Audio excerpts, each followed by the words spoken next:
Okay, good afternoon. We appreciate everybody's participation so far today, and certainly glad to have this next group up here with us. As we come to one of the most historic racetracks that NASCAR competes at, Martinsville Speedway, it's only fitting that we kick off our second annual NASCAR Race to Green initiative.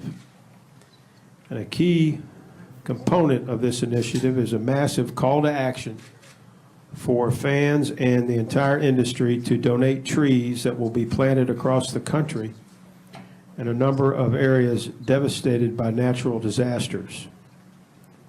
The NASCAR Green Clean Air Tree Planting Program, delivered by UPS, has already resulted in enough trees to offset the carbon emissions across all of NASCAR's sanctioned racing for the next 15 years. Joining us today to help launch the program, we have driver of the number 3 Dow Chevrolet for Richard Childress Racing and our pole sitter for the 2014 Daytona 500, Austin Dillon. And also joining us is the NASCAR Vice President of Green Innovation, Dr. Michael Lynch. Dr. Lynch, can you just tell us a little bit about this program, NASCAR Race to Green, and the significance that it plays? Thanks, Kerry. I'm glad to do that. You know, when we kicked off NASCAR Green about 5.5 years ago, based on the vision of our chairman and CEO, Brian France, that NASCAR could go in a green direction in a way that was positive for the environment, positive for our fans, positive for the sport, and also be smart business. One of the things that we hoped to accomplish in the first handful of years would be to actually have a measurable impact on our fans' aspirations and sort of thought process around green. You know, trying new products that might be greener, better for the environment, and therefore, you know, conserve the environment, create jobs, and help us out on energy security too, where we can conserve energy. And what we've actually landed on here, with this being our second year of the Race to Green program, which essentially runs from now, you know, so around the time of Earth Hour through a month where there's also Earth Day later in the month and closes out around Arbor Day. By going through this call to action, we're able to benefit these areas of natural disaster. Last year, over 180,000 trees actually were planted in NASCAR Race to Green, and we are anticipating more than that will be this year. The Virginia Department of Forestry alone is pledging about 140,000 trees this year during their centennial celebration that'll be recognized throughout this April at the Virginia raceways. So here at Martinsville, Richmond later in the month, and then a couple of the home tracks that are here in Virginia, Langley Speedway and South Boston. So for us to be here at this point, 5.5 years out, and have accomplished not only that kind of massive impact in terms of benefiting the environment and putting trees back in the ground, but here are a few digits for you that maybe some of you have heard before, but we are eager to share them again, because what they're about are that the initiatives that we do, the sponsors that sponsor drivers like Austin, and you know, a number at more than 100 last year, for example, you know, race team sponsorships bought by green companies and green products on race teams across the national series. In addition to all that, and by our industry among all of us speaking in a good collective voice about the benefits and the smart business of all of this, we've had some impacts on the fans. 75% of avid NASCAR fans are aware of the NASCAR Green effort and believe the sport cares about the environment now.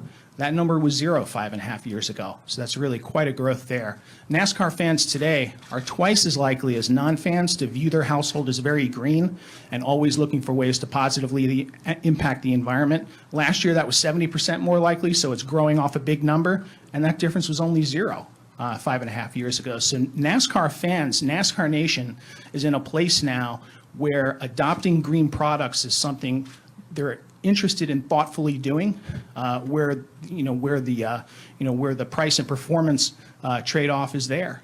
And the 20-plus partners that are here in NASCAR Green reflect that in a big way, including our latest one, Elgin Sweeper Company, that joined the track drying solution this morning with their eco-infused vacuum truck that's going to be part of getting back to racing faster. So I just want to thank everybody for hearing us out on this, and we're eager to have the fans participate in a strong way again this year, and I think Kerry's going to turn it over to Austin now. Thank you. Thank you, Dr. Lynch. And Austin, certainly your involvement in the sport, while it may have been brief so far, but you've been very, very active and protective of the environment. That's a topic that is certainly near and dear to your heart. If you could, tell us why it's important for you to be here today and also be a part of the NASCAR Race to the Green. Yeah, thanks, Gary. For me, two of our partners this year, American Ethanol and Dow, are very supportive of the Green Initiative. American Ethanol now is 6 million miles, competitive miles that we've been on their fuel and in NASCAR. So I think it's very cool for our sport to kind of lead the way. I mean, there's other sports that are going toward the Green Initiative, but I feel like there are only so much they can do. You can change your stadiums around, the lighting and different things. I feel like NASCAR has done a great job of kind of leading all sports in the Green Initiative. You can see the support on the cars this weekend with the names being green. Also, next weekend in Texas, my Dow car, we're putting on the new shingles that are solar powered. That's what's going to be on the car this coming weekend, and it's pretty cool. One of my team guys has already started making his roof solar powered roof from Dow. So I'm looking at it too for my house, and it's a lot that we're doing in our sport to show support. And also, like you said, the fans, seeing the fans getting out there. I know there's a couple tracks coming up we're going to be planting trees at. The weather was a little bit of concern today, but putting back is something that we all need to look into, especially into our environment. And I feel like our sport's doing a great job of leading the way for all other sports, and kind of just doing a great job with what we're doing as far as the Green Initiative.